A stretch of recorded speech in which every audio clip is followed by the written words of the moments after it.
Aí, pensando no paciente com SARA, nós temos esses dois exames aqui, depois eu vou passar esse outro aqui para vocês entenderem. Então, se eu tenho um paciente com SARA e eu olho o raio-x dele lá, eu fechei que esse cara, olhei o raio-x, esse cara tem SARA. Mas será que o exame de tomografia por impedância pode me mostrar alguma coisa diferente? Pode sim. Quando eu olho meu paciente no raio-x, tá? Eu estou voltando várias vezes, que essa é a intuição da gente fazer essa comparação. Quando eu olho meu paciente aqui pelo raio-x, eu vejo um infiltrado. Na verdade, o pulmão todo branco, né? Todo infiltradão. Bases bem apagadas, a gente não consegue ver as cúpulas diafragmáticas aqui, né? Tudo bem branco, assim, bem acometido.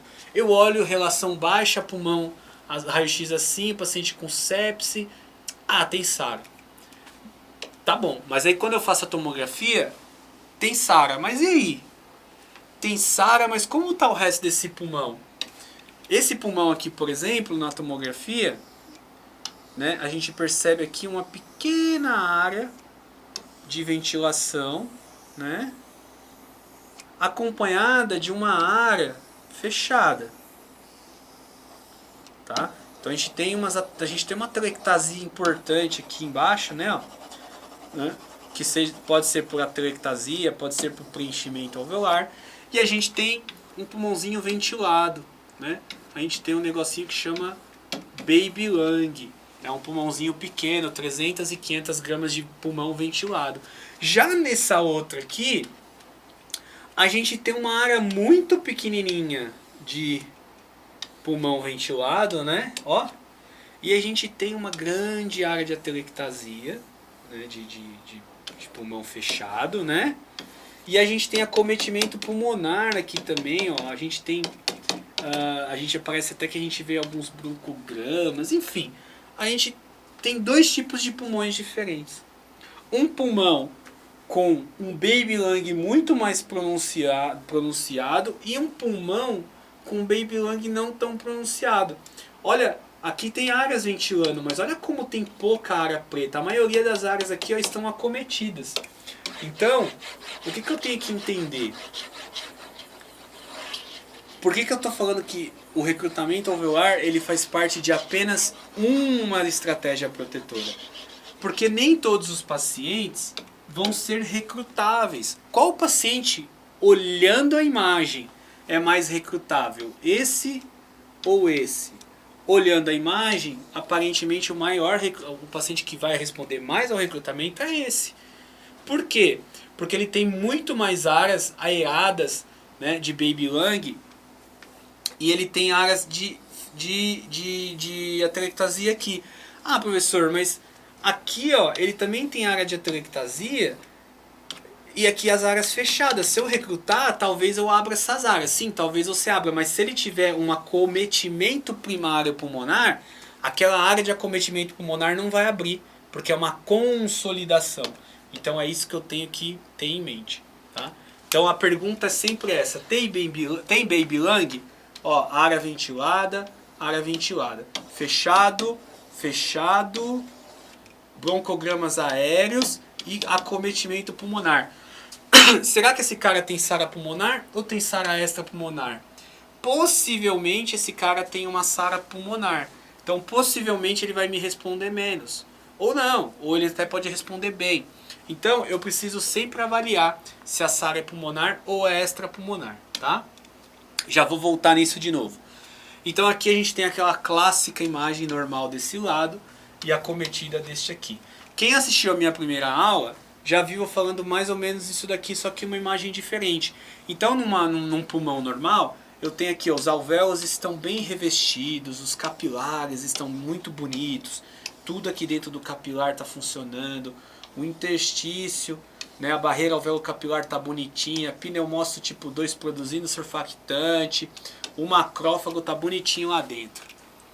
Aí, meu paciente com SARA, né, com AIDS, ele desenvolve uma sepse. Na verdade, o meu paciente desenvolve uma sepse e evolui para SARA. E aí o que acontece? Ele tem Desnudamento do alvéolo. Olha aqui o alvéolo todo desnudado.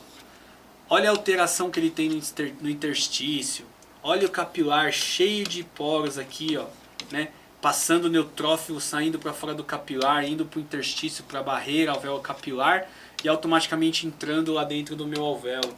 Quando isso entra no meu alvéolo, aí fica aquela bagunça, né? Aí a gente sabe que o nosso macrófago vai tentar combater, vai gerar produção de fator de necrose tumoral, de interleucina 6, interleucina 10, interleucina 1, né?